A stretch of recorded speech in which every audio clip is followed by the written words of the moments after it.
Now, next up, we've got Sean Astrakhan and Howard Rashid. They're going to go through proven methods to boost reactions and reach on LinkedIn. Super important topic, particularly if you're a freelancer, contractor, or just getting your brand out there. And they're both masters of that. So, folks, I'll hand over to you. Amazing. Thanks, Keith. Thanks, Sarah, for that introduction. I have some really good news for you, which is if you're trying to... Could you hear that music, by the way? Yeah, that was We could hear the awesome. music. We did. Oh, that was a Was rocket. that Shaquille? I have some great news for you where if you're trying to become like more popular on LinkedIn, or you're trying to figure out how do I get more reactions, the really good news is you don't need to figure that out. It's all been done for you. Not by me, not by Howden, but by this method we're going to show you here that is super ethically fun. So when I first started seeing Howden's posts, they were nuts popular. Like, look how beautiful this graphic is. He's getting 1,000 reactions on this. I was astonished. I've never seen someone get that many on Power Platform. I can barely get above 300. And once I started seeing this, I was like, oh my God, Howden, you are so talented. How did you learn how to do this? How did you creatively come up with this all by yourself? Howden, what's your secret? And then I told Sean that I'm a big fraud, and I actually copied this design from someone else who was also included in the post. So it was ethical, but yeah, copied from someone else. That's it. He just took this, and you can't see it in the screenshot here, but his literal title, this is Roadmap to Certifications in Power Platform. So that's our whole presentation is really, oh, by the way, I took his idea because I thought it was so good, and I just did my own version of it right here. This reaction count for me feels great. I'm good with it. I'm not even really providing that much value or teaching anything here. I'm just promoting myself. To get this reaction count feels great. So our answer for you is ethical stealing. Steal other people's stuff, that's it. Somebody else already solved that problem. You take the same thing and apply it to Power Platform. I've taken this even into the ways people write. For instance, I saw this amazing post of someone who's nowhere near my industry. It's about like HR leadership, and he made this wonderful roadmap that I can't really apply. But I saw this. He's adding all these little red dots, and I was like, that's super cool. And these green dots, oh, I like that. So I stole it. And then I did the exact same thing, and I added my own little dots, added my own graphic, and then boom, this reaction count right here, I'm very happy with. So in this case, because I'm kind of stealing a writing style, I could credit him for sure, but since he's so far away from like my industry, I don't feel as guilty about it. However, if I took like his graphic, I absolutely would, just like Howden said, so hence the importance of ethical stealing. Now, another question that comes up a lot in posting is, well, how often should you post? Does it really matter to do it regularly? Like, is there any proof if this works? And that's when I'm going to come in, and I don't have near enough a good setup like Sean, so you can't see me in the corner, but I can show you this. So this keeps me going in a lot of what I do in life, not just in LinkedIn, literally in everything. When it comes to exercise, when it comes to meditation, when it comes to diet, it's just about consistency. And it sounds a bit boring, but this is genuinely my story. So I've probably posted for about a year now, and you can see starting off at the beginning, very inconsistent, 0 impressions one day, and kind of all the way up from January until about June, July. And it was around this area where I actually peaked into Mark Smith's 90-day mentoring challenge, which I think a lot of you are familiar with, and I'm a huge advocate for it. And I joined one of the live calls, and we kind of went over something very simple, but I feel like some people need to be reminded more than they're taught. And I feel like that was a case for me. And he spoke about consistency. So that's when I started getting a bit more consistent. And I was like, all right, I'm just going to try and post a few times a week. And you can see a bit of a kind of increase in engagement. It's still kind of low, but you're getting into the thousands, and then it kind of maintains. You can see I dip off a little bit, but then I come back, and then you can see I'm more consistent, more consistent, more consistent, more consistent until it explodes. And then from that point, you've obviously got your peaks, and then you've got your dips, you've got your peaks, and you've got your dips, and that's kind of the story after you kind of hit a certain engagement bracket, I feel like. So yeah, I post every day. And it's been a goal for me, and it will be a goal for me this year. And I think it's important to also say, try your best not to post sucky fluff, but also know that your posts aren't going to be amazing at the beginning of you starting to do them. So kind of find that balance in between, kind of in that scale of completely AI generated to, being a perfectionist, which Sean will get into as well. But Sean, do you post every day? No, I Okay. have stuff to do, as many of you do. I hit my limit at 2 times a week. Are you trying to say I don't have stuff to do, Sean? Man, that was not rehearsed. I wish I had a comeback that I thought of. I don't. Now I just look not nice. I'm joking. I love you. Beautiful. So, it's really hard to compete with Howden, considering his posts are just absolutely destroying. So, I've noticed some people put in the chat right now, like, I'm only getting a couple reactions. I'm only getting a couple likes. No one's interacting with my stuff. So, that is okay. So on this post right here, I put in a ton of work into this video. I went into this niche topic that's very difficult for me around data factory and doing complex stuff in Dataverse. There's a lesson here though. If you're only getting, I forget what somebody said, like 2 reactions, one is their mom, who your posts are bringing in can be more important than how many reactions. For instance, this got a lower number than some of my other videos. However, the 3 people that did comment on it are absolute killers as solutions architects, and they're the people I want to be networking with. They're the people who I want to see my stuff and do potential collaborations. These 3 individuals commented on it, and they're some of the best architects I know. EY later messaged me actually like 2 days ago, and he literally said, hey, I've seen you post a lot on like solutions architecture. Do you want to team up for a session at the Power Platform Conference? I'm like, yeah, absolutely I do. Chris, similar situation. And I even got really excited because on this post right here that didn't get as much love as I thought, the Nordic Summit even commented on it and said, like, do you want to, you should submit a session for proposal. So here's my point. If you only get 3 reactions, those might be the only 3 people you need. If you just want reactions, go make a bunch of posts about Excel, Power BI, and like kittens. But sometimes the quality of the people who are interacting with your stuff is way more important. Now, regardless of if you're going quality over quantity, and even if you take some of the best ideas off of the internet, there's still the question of what should you be writing in your actual posts? Now, luckily, Howden has an amazing formula for that. Yeah, and this is again going by my mantra. I do practice what I preach. So this is stolen from Alex Hormozy. It's the hook, retain, reward framework, and I've been using this for all of my posts. So I will present and we'll go through it. So I've effectively got a post here on the left, and we're going to take the hooks, the retain, the reward from that post, and I'll kind of explain each one. So starting with the hook, when I was building my first canvas app a few years ago, I was lost. So we need to have something here in the beginning, and Sean will show you how to do that kind of practically, to stop someone scrolling from the while they're looking at social media, because there's just so much out there. So you need to be super elegant in kind of the first few lines that you're actually putting on your post. Then you've got retain. I like to add this one in here. It's not so important, but just something where you're delivering consistent value through a list or a story or pointers, something like that. So here was kind of a story saying that I had to watch Shane Young's video on collection 6 times where I understood how they work. And then kind of my favorite bit is the reward, which in this case is the cheat sheet. And for me, this is the most important part. So it's actually rewarding your audience for consuming your content. Because if you can do this enough, you'll get enough people who are constantly coming back to see your stuff, who are waiting for your stuff in some cases. And I feel like that it is super powerful. So yeah, hook, retain, reward. If you want a framework to create your post, this is for me the best one that's worked. But I think Sean's going to go through why you shouldn't be a perfectionist with every post. So Sean, back to you.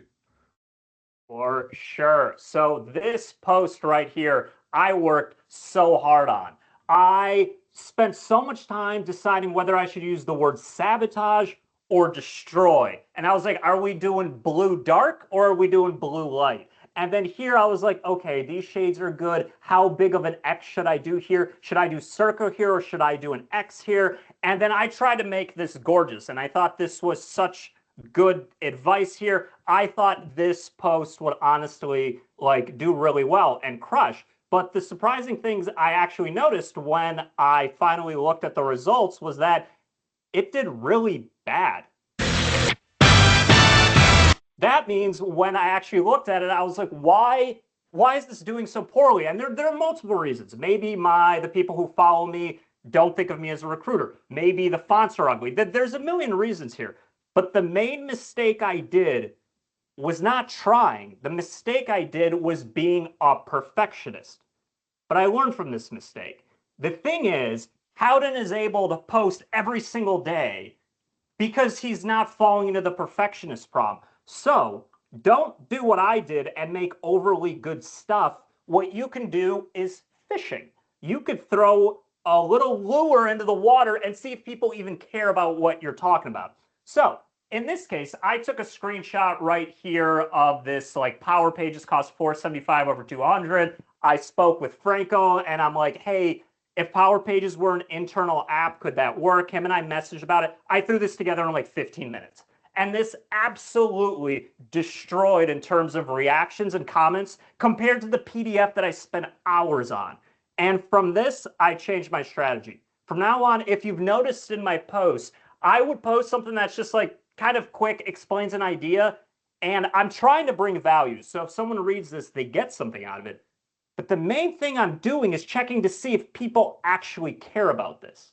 Once I saw, oh, people are responding to Power Pages being cheaper than model-driven apps. We got 83 comments. A bunch of people are arguing about it. It's a lot of fun. So instead of taking this and then like going and making a blog, I was like, let me just make another post. Let's just do the same thing again, but expand on it. And then this one did almost as good as the first one. So that's when I was like, okay, how can I just keep milking this? And now that I'm seeing that there's a lot of attention for it, now I have time to actually put in and make it really, really pretty. So if you see a really nice PDF about this in a week, this is where it came from. I went ahead, made a blog on it. Franco and I have been collaborating on this one, and it's great. And I think this blog is going to do really, really well because I have proof that posts about it have done well.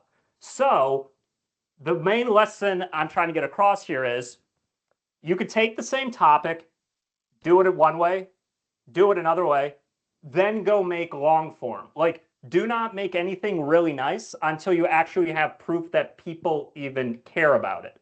So in this format, I took the same topic and did different formats, but like Howden's an absolute like genius of doing the reverse, which is take a bunch of different topics and reuse the same format. Or basically, if it ain't broke, don't fix it. Yeah, exactly. So, yeah, so let's take the roadmaps. I did it once, and then I did another one, and then I did another one, and then I did another one, and then I did another one, and then I did another one, and then I did another one. And I think that's it.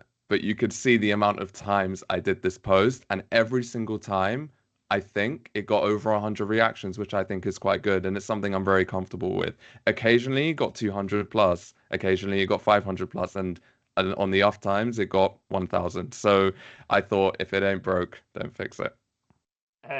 This is so genius. Like, just it's not even like I don't want to say like beat a dead horse because it's not a dead horse, but I don't want to say beat a live horse because like I don't actually eat a lot of meat. So like ride a horse. I'm done with this analogy. I think you get my point. So moving on, this is another approach that Howden called me to. Daniel Amundsen, I think, posts a lot of great stuff.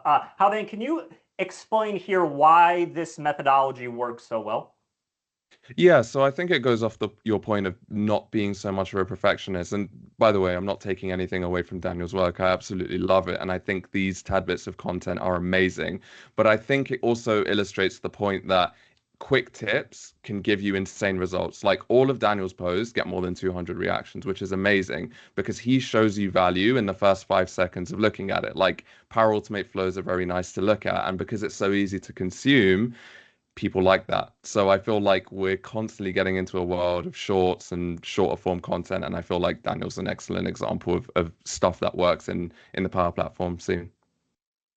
For sure, for sure. Now, let's actually go through how simple this can actually be all together, because I think some people like may not believe us. So we all are a bunch of like, Power Platformy people. I got a little grid here. Where did I get this grid? I stole it from some guy who was doing, what is it, the Eisenhower decision-making matrix, something. I was like, oh, we should do a matrix. That'd be fun. So I got pros, I got cons, we got Dataverse here, we got SharePoint here. So let's do a little SharePoint Dataverse rivalry. Now, I think I know some personalities in this group.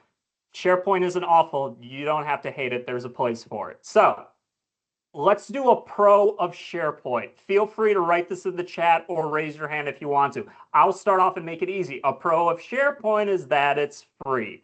What other ones do people have? Okay, free, fine. I'll put it twice. There we go. Just for Rob Rising. Which one has better performance? Ooh, we got user friendly. I see Craig threw that in there. All right, we got two. I'll help out on this one. Higher performance is Dataverse. Runs a lot faster. You get a lot less delegation issues. Secure, it depends. Thanks. I think that's karma for me saying it earlier. With existing, depends where existing. Azure Blob, sure. I'll say documents, let's throw it into SharePoint. Like, it's really good at that. With managed metadata, with metadata tagging, it's not. Both are secure. Okay, so we'll put it there. So I will put robust security customizations. Cool. What else we got? That's it. We got both our secure relational database. Cool. Relational model. All right. So we all love Dataverse. What about this? Let's talk about the cons. What are the cons of Dataverse? Expensive. Thank you, Nathan. Yeah, we're just going to keep building this post. Cost is expensive for sure. It falls into the same one. Licensing is confusing for sure. It's expensive. There we go. So we got a few explanations for it. It's expensive. Let's do data capacity. I think Duncan was talking about that earlier. Anything else in here? Steeper learning curve. Love it, Craig. Steeper, harder to learn. Terminology, it's a table, not an entity. Okay, so I'm going to think through how to put that one. It's free in SP twice. Cost should be under Dataverse model for sure. What are the, I'm surprised. I thought there would be more people like hating on SharePoint here, but apparently all love it, which is great because those are my kind of people. I think SharePoint's lovely. What are the cons of SharePoint?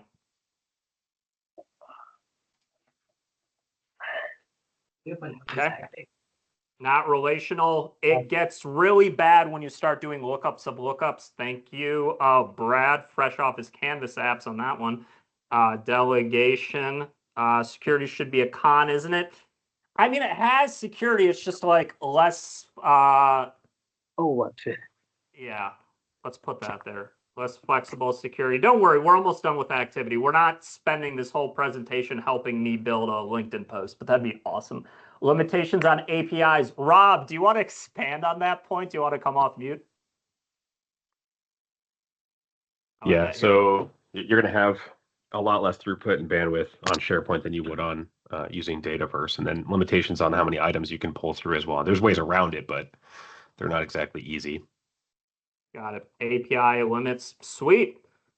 I think this is a lovely list. Does anybody have anything else? Okay, great. Let's move on. So we have something that's pretty cool. We can do certain things to make it prettier for sure, but remember, we're trying to prove a point about how moving fast works. So here what I'm going to do is I'm actually going to screenshot this right here. And let me get under here. Cool. And then let's hop into ChatGPT here and then be like, I think I had a prompt earlier for this. So what did I write? And we'll see. And don't worry, we're not, by no means am I telling you to use ChatGPT for everything and for just writing your LinkedIn post, because you'll see how well, you all have seen how robotic it can sound and unideal, but we're just going to use this as a starting point because I want to show you a different tool and something I think about a lot, which is what Howden said about the hook. And I'll zoom in more to make lives easier here. All right, cool. So we got something that's good enough. We'll work with it.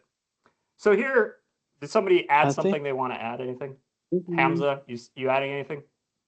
Cool. So choosing between Dataverse and SharePoint as a data source, the Power Platform, here's a quick breakdown. So let's put that in here.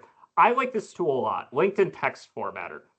So first of all, it helps you do cool little things like you can take aspects and then like highlight them, bold them, and then you can copy that into your actual LinkedIn post. What I like about it is this. It shows me a preview of what it will look like. So a lot of times I see posts that are like this.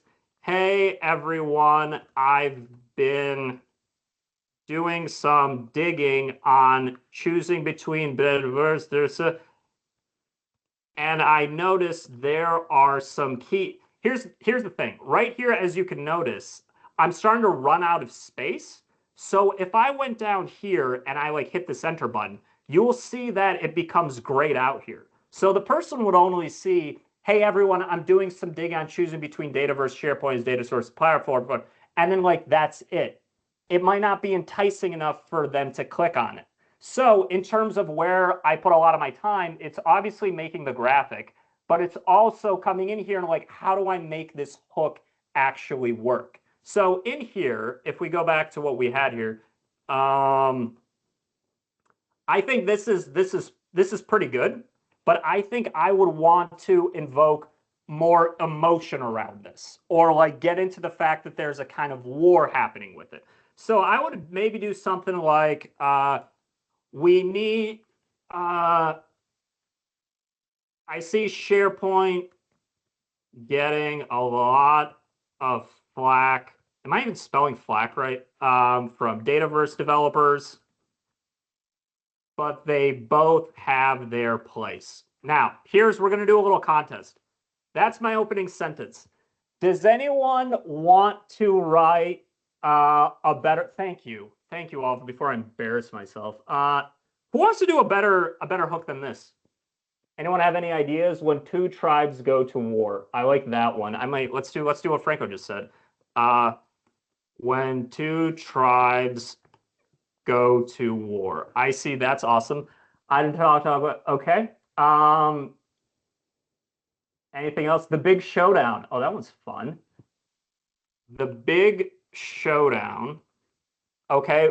One is all that you can score. That's cool. Oh man, that's interesting. That was fun. Okay, fine. You want me to do big caps here? All right. We'll do that. When free might be too expensive. That might be a fun one to put over here. But anyways, we want to move on. So I'm going to take this and be a higher performance relationship models. And it also put all of this stuff for me. Fine, I'll take those hashtags. Let's put this in here and then put this down here and then 80s child. Nice. Same. So we got this. I don't like this dot. I think that's ugly. So I'm gonna put that here. And then let's discuss. They don't have to discuss. They can discuss if they want to. I don't want to encourage that. I want them to just like either do it or not do it. So I think this is pretty cool. Let's go post it right now. So that took us like what, 10 minutes? Yeah, we're doing it live. So in here we got this. This is pretty all right with me. Let's hop into here. We got this. I really appreciate the fact that you made this way nicer for us there, Howden. So I'm going to save this right here. And then once the pop-up actually appears, there it is. Give me 1 second. All right, we got it saved. And then I'm going to come into here and then I will add this as a photo. So we have it right there. And next. Oh, let me close out of this. Next. And is it here? It's there. Cool. There we go. We did that in like 15 minutes. Obviously, we did it all together, but here's the point of like, if you look at this, this really isn't that bad. Maybe not something I would maybe tweak this a little better, but we'll see what happens by the end of this session, what goes on with it. Cool. So how do we just do that? We just came into here. We obviously used Canva to do it. We use ChatGPT to like kind of help us out, like the text formatter, and mostly like I saw this guy, Jason Grad, he's a marketing consultant, so not really related to my industry, but he was doing this type of a chart, and I was like, that's a cool idea. Let's just go with it. And then afterwards, we want to talk about one more thing. By the way, Howden, we're at like 25 minutes, so we are zooming through all our content. So we're gonna have time to go have to improv by the end of this and answer questions. Awesome. So this will make it more fun. I think this is fascinating, this comment. Links in posts are fine. For so long, I saw everyone put like link in the comments, go check out the link in the comments. I don't really see that as necessary. Howden, can you talk about this one and about like how you feel about links? Yeah, I never quite got links in the comments. I felt I understood, but I don't think I did. So in this post specifically, yeah, I didn't put any links in the comments. I think I did put a link to my website because I was trying to get people to subscribe to my website. So there was a bit of a call to action within the post. But yeah, no links in the comments. Wasn't something I ever did. Right. And it doesn't affect his count. It's like he's still getting like thousands of people interacting with his stuff. I started putting links in my posts directly instead of wasting my time jumping in the comments, remembering to add it there. I haven't seen a single change, and I'm very grateful for it. Exactly what Craig said. Why are you putting me in a scavenger hunt? If I wanted to do Where's Waldo, I'd read the book. There's something else fascinating happening here in terms of not working. So check this out. This quality right here, you can't really see the details of what's going on in this cheat sheet. So I saw Howden doing a lot with cheat sheets. They're very popular. When I open this link, this isn't because of the resolution PowerPoint. This is what it looked like. Like, you can't actually read any of this. You would have to take his image and then download it. Or you would have to click the link in his post and then go to his website. And in the website, there was a downloadable link. But here's my point here. Howden created this PDF, created this image, put it in his blog, took the text he wrote in the blog, and put the exact same thing in the post. It's like, this experience right here, navigating to his website, isn't really that much more of a value add. And that's fine. I think that's a terrific way to like not overwork yourself. Is just like what you put in your blog, just dump your whole blog into the post. Like, it's fine. Like, Howden, do you want to add anything to that? Like, am I summarizing that right? Am I doing it justice? Yeah, exactly. I think it's a case of, if you want to be consistent, you want to remove as much friction as there is between you and actually making a post. Like, we have priorities, we have families, I'm sure. So, like, you don't want to spend all day making your posts. So, yeah, if you've done the hard work in one place, just copy it in the other. For sure, for sure. I thought that was brilliant. Now, here's the comment of when to post and does posting matter. So, this is going to be a little interactive activity. Here's what I would love a few of you to do right now with me. Here's what we're going to do. I'm going to open up LinkedIn, and we want to do this very, very strategically. So I'm going to refresh LinkedIn right now. And I want you all to do this too, but please don't stay on LinkedIn. Please come back to the presentation. I want you to do this. Look at the first website you see, and then what I want you to do is, how meta is this right now, by the way? I want you to go in here and I want you to note the time of the top 3 posts. So one of them I have now. So I'm going to put number 1. I'm going to put now. And then let's go to number 2. Let's scroll down here. This is an ad. I see likes this. This is 3 hours ago. So number 2 is 3 hours. And I hope you all do this with me. And then down here, I get one. This was commented on. So this is all recently commented on. And then this is from 1 day ago. So number 3 is 1 day ago. Please, thank you, Craig and Barclay, for doing it. Please put that in the chat right now. I want to see which one. Oh, I'm off camera. I want you to see which ones are your top 3 posts. How long ago are they from? I think that sentence makes sense. Okay. Exactly the same. Fascinating. Okay, cool. 1 minute, 1 hour, 1 day. All right. This answers that very, very critical question of what time you should be posting. Howden, can you explain where this came from and how you've been using this? Yeah, so I think it's a bit difficult because of different time zones and stuff, but I think in general, if you're only posting a few times a week, I'd say avoid weekends. I think people tend to read less on the weekends, and Fridays don't seem to work for me so much as well. So I'd say if you're posting your best content and you can only do it a few times a week, I'd prioritize Monday to Thursday. And I think if there was going to be one thing you take from that chart, it would be that. If you want to get really granular with it, you can look at like the specific heat maps where it gets really dark. But yeah, I'd say general rule of thumb, Monday to Thursday is probably the best place. For sure. So as we just proved, it's not a guessing game when to post. All of you just put in the chat, everything you're seeing is from today. It's from the most recent. I've done this multiple times, and I've seen things like, let me see. Here, this was one time when I did it 8 minutes ago, 41 minutes ago, 4 hours ago, 9 hours ago. I refreshed the page, and then I got 1 week, 1 week, 1 week. I got later ones. So the max lateness that you will see, like the earliest posts you can possibly see, are from like up to a week. But the timing absolutely does matter. So what I'm doing is I go for about 8:30 a.m., 9 a.m. is when I schedule my posts. Yeah, and then Anna, Anna, can you expand on that one? That fact that are you getting it denied programmatically or denied in the sense that they're not interacting with it?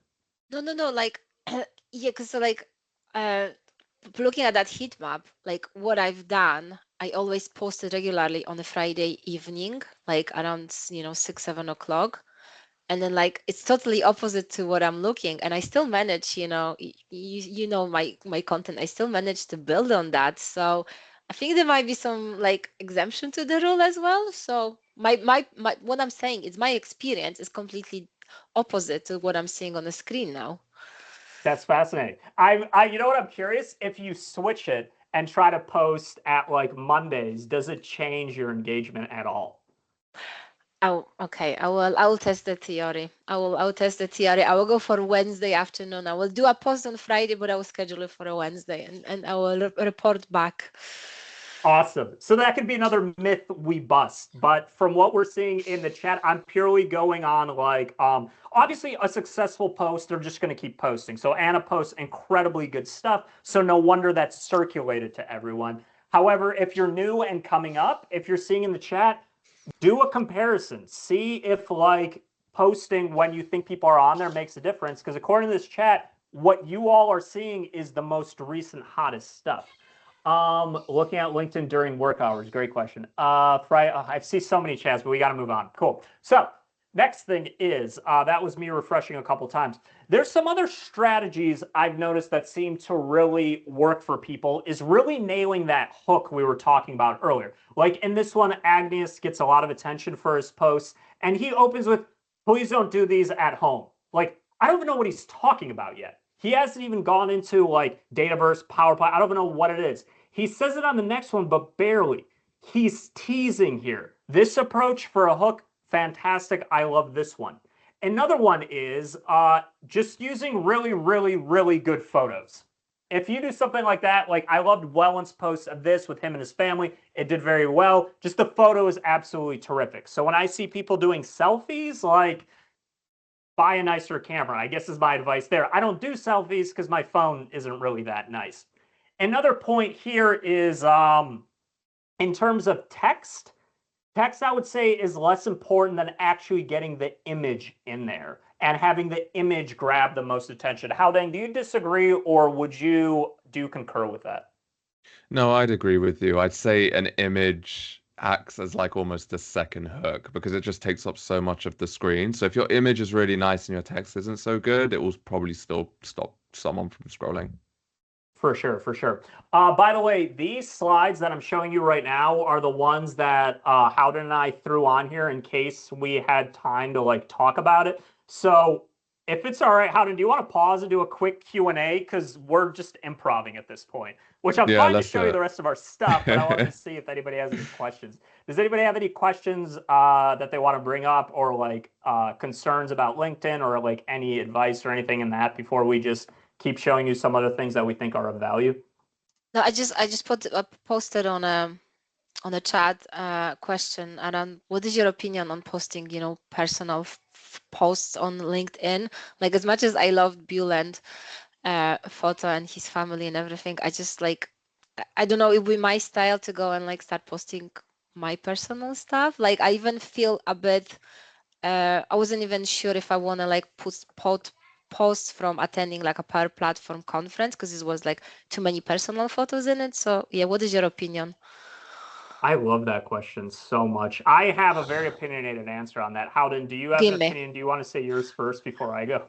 give me. Yeah. No, I think it's a great question as well, Anna. I think it depends on the level of personal. Like if it's like a conference, I'd say that's like kind of flirting with the line of personal and professional because you've gone to a conference, you've probably met people who are known in the community, even people who aren't, it's you've gone to a conference, people are interested in that. I'd say people every social media is different, right? And I feel like LinkedIn specifically, people value. They value tips, they value tricks, they value kind of how to do certain things in a certain way. So I'd say don't overdo it, but I'd say conferences is definitely something where I would be posting 100%. I Yeah, think I'll say my opinionated opinion here. I never did it. Like, I thought that was just, I don't want to share my personal life. It was like, I think I'm obnoxious enough. If you want to see my personality, just have a conversation. I'll show you who I am. And then I just tried it. And then, like, the post did really well. So then I was like, oh man, now I actually have to drink the Kool-Aid to do this stuff. So personally, for me, personal stuff does work. I'm still a little lenient with it. I see people who like build a Legos thing, and if I know that person, I want to comment on it. I'm interested. Everyone on this call, I'm interested in your lives. So if you posted like you with your cat, I'd be curious about that. I will say professional advice is do it. I've talked to like marketing people, I've seen the YouTube videos. I know one guy who's known as like a reading expert on Instagram. He says that all his posts, when he's not teaching parents to like read or he's not trying to sell a product, when it's just like a picture of him with his kid cooking, those posts do the best. Like I see personal posts do well. I personally limit it because I don't want people to think of me as like, oh, he posts a lot about himself. Like I want them to associate me with more like technical knowledge. But I do it here and there, and I would suggest it. I guarantee you, if you do a personal one, I will bet money now that it will do very well. I totally agree with that. Actually, it always makes me laugh when if you post a photo, just like one single photo that has nothing to do with anything else on LinkedIn, it does better than any other post for some Really reason. stand out, can't it? Yeah.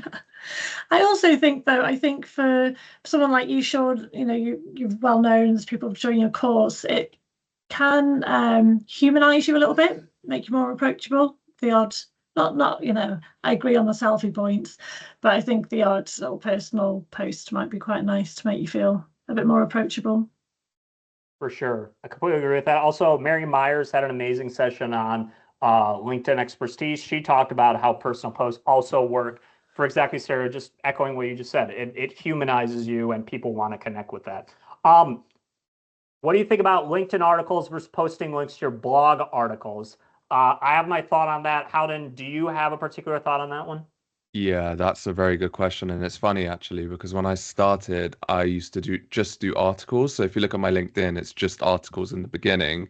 Um, the issue I found with articles is it was very hard to be consistent. So, I think each article, I had a series called Solution Sunday. It took me about 3 or 4 hours to just make one article. So it was hard to even post once a week. But I would say the time you put in those articles, you can probably get a lot of gold in terms of posts. So Sean showed us an article that he's been working on with Franco and posts that came from that before to validate if the article would be successful. So I'd say they definitely take longer. If it's your style, then I don't disagree with it. I think you should do whatever you can do consistently. But I think just keep in mind that it will probably take you longer. And, you know, if you're struggling to be consistent, maybe go to more shorter form content like Sean did with Power Pages. And if it does really well, turn that into an article where you know people will read, rather than investing a bunch of time in an article that no one reads, which I was getting a lot in the beginning. Mm-hmm. Yeah, I agree with that. And I would add, it depends on your goal. If you're just trying to be known, stick it on LinkedIn. If you're trying to take people's emails and then eventually do business with them, interact with them in some way, then go do your blog and send them over there. The advantage to LinkedIn is it's faster. Plus, LinkedIn does the SEO for you. If people search for the keywords, you will pop up. I see LinkedIn articles appearing all the time. And until you get to like a more well-known blog like Matt Devaney's or like Howden's, it's going to take a little while before you appear in SEO. So it's more of a long-term strategy. And is your goal business or is your goal just to be well-known? So that is, yeah.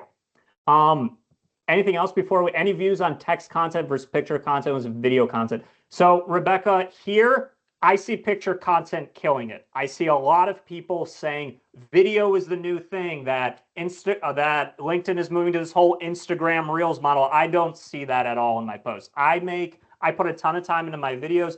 I don't see them do any better than my picture posts. In fact, I would say my picture posts do a little better. I would say it's more of a personal preference here and what your goals are with it, which I can expand on. But Howden, did you have an opinion there, or anyone else on this chat thread? Yeah, I mean, personally, I think right now, if we were thinking of like a hierarchy, I think picture posts do the best on LinkedIn now. I think short videos are just completely taking over YouTube, TikTok, Instagram, like those social medias. It's taken over. If we're gonna like take those as an example, then the truth is it could happen for LinkedIn. I just don't see it now. But yeah, I'd say shorter form content in terms of videos work better on those platforms. I think image content works better on LinkedIn, at least for now. For sure. I would also add it depends on your end game goal. Remember, everything you make on LinkedIn, all the time you spend on that, it'll be hot one week and it's dead the next week, and there's no residuals. There's no benefit to it. If you make like a blog post, like somebody mentioned earlier, that lives on forever. If you make a video, that lives on forever. So making cool little videos on LinkedIn, if that's going to be part of a bigger video, like that can bring benefit there. But if your goal is purely clicks, reactions, like growth, then I'm saying that pictures does better for me. Carousels, I see that question from Peter. Carousels solve the main thing LinkedIn wants you to solve. It's called dwell time. I'll put that in the chat. So DWELL. They want people to stop their jobs, stop their life, stay on LinkedIn. That's their goal. And then obviously show them more ads. So carousels are terrific because they make somebody click through a lot of it and increases dwell time.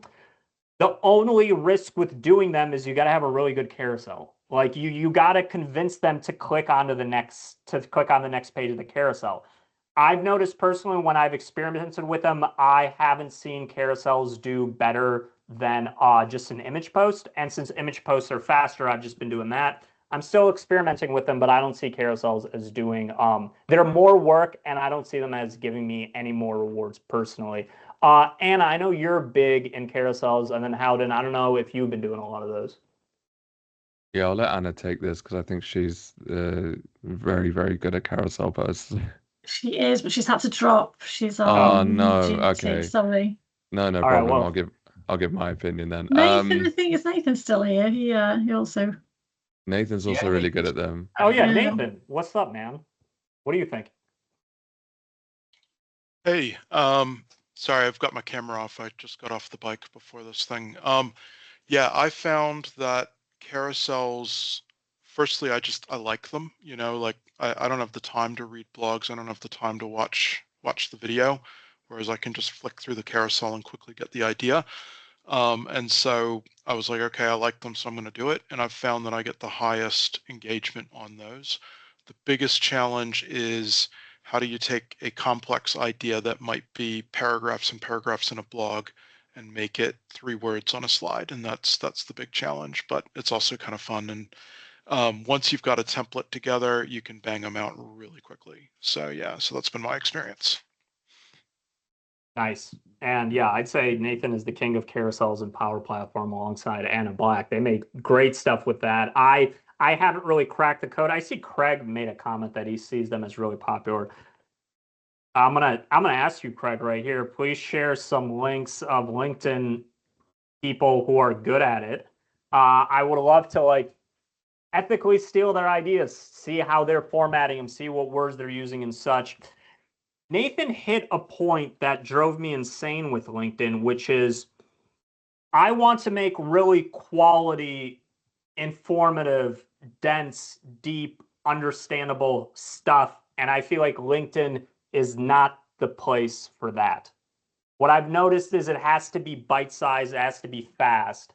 And I've had to honestly shift my strategy where I still do my long form videos and I still do like long form blogs, but like all my posts, like I've just noticed that like the less useful I feel like my posts are and more about just like touching on a topic and giving them like a taste, do way better than me ever actually trying to like educate someone in anything. I don't know, Howden, if that's your experience or other people's. It's just here, it's just like quantity does like quality and depth does not matter as much as like entertainment and like a talking point, like a starting of a discussion. Yeah, no, I 100% agree. And I used to hate short form content because I thought it was sucking everyone's attention. So I used to like condemn anyone that would use short form content, and my girlfriend told me to stop. But I was like trying to learn how to do something. I was trying to unclog my bath, and I was like, oh, I don't want to watch like a 10-minute video on how to do this. Like, we don't have time for that. So you go on TikTok or you go on YouTube Shorts and you watch a 30-second video that shows you how to do it. And something I learned from that is I think more and more often nowadays people don't want to read lengthy blog posts or watch lengthy videos unless it's actually a problem that they're actively trying to solve. And even then, if they can get it from a shorter form of content, they will. So yeah, they will always value the amount of value you can give them in the shortest amount of time. For sure. We are at the 47-minute mark, Sarah and Keith. We can keep showing stuff, or we weren't sure, like, should we be wrapping up now? I mean, if you've got more to show, I mean, it's very welcome. So keep going. If anyone does need to drop off, we totally understand, but we will be uploading a recording of this session on YouTube. So if there's anything you do miss, you've got to jump early. You're going to be able to play catch up at some point anyway. So if that's all right with you, Sarah, I'm happy if you guys want to carry on for a bit. I'm good. I have to ask, Sean, how did your video for Canadian Summit perform? That's a great question. That one I thought wouldn't do well because it's super specific. It's like, okay, I can attend this event or I can't attend this event. This event isn't even in my continent. Why is anyone going to care? I will get the analytics right now on that and find out. It did all right for like one of my favorite videos. It got 74 reactions, 20 comments. So I was on a yeah, train it did watching pretty well. it, and my headphones weren't working, and I was like, all right, I'll watch this on the quiet, and I sat there giggling like to myself. And you can't explain it, can you? You know, all sorts of goose, Yeah. moose. That's I guess I can share that technique. So I don't know if any of you watched my videos, but what I do at the end of them is I put something really obnoxious. Like I talk about something that's unrelated. Like I just try to like either make someone laugh or talk about like my life or something. And I do that because it's just fun. But B, it's to see who's actually watching to the end of my videos. So like when people like you can't not comment on it because it's something obnoxious. So then I'm like, okay, these people care, these people don't. What can I like work with? So there's some strategy to it. Thanks for calling that out, Sarah. And if they do enjoy it, are they chuffed with it, Sean? Would you say? They are quite chuffed, which for anyone who doesn't know what that word means, because I learned it like 3 months ago, is excited. All right. I guess the last thing I'll say is I'll put this here and we can kind of wrap up. Is one thing is a lot of people talk about comments and like trying to get people to repost. I don't see that as like it matters. I see a lot of people get a lot of comments. Like in terms of reaction count for comments, like it doesn't. I don't see it play a difference. I see Howdang getting thousands of reactions and like 10 comments. I see things like someone getting 30 reactions, 24 comments, My point is, I think comments mean very, very little. Like, it does not at all mean that LinkedIn is going to keep showing your stuff. So I wouldn't worry about asking people to comment, reply, post. Like, you can if you want a conversation, but it's not. I don't see that as bringing any benefit in any of the data that I've seen. Howden, anything else we should say before we wrap up for the day? There's something I always like to say, and it's I feel like the first hurdle I had to get over when I started making content, which was predominantly around putting yourself out there. Like, I hate it, but I do it every day, and I feel like I'm better for it. So I think everyone has a unique story to share. Everyone wants to hear your stuff, just not at the beginning. So I feel like a lot of people just give up. But yeah, I think consistency is the name of the game with all of this. I think if you take one thing from it, copy people's stuff and try and do it every day. But yeah, you can use the stuff in between as well. Hopefully that will help. Yeah. And if I can share any words of advice that have helped me a lot, and I'm not being sarcastic here, it's nobody really cares about your posts. They're either good or they're not. And then the next day you get another chance. Like, I overthought it for way too long. And then now I just go. Like, they're gonna like it or they're not gonna like it. It doesn't matter. Don't overthink it. Yeah.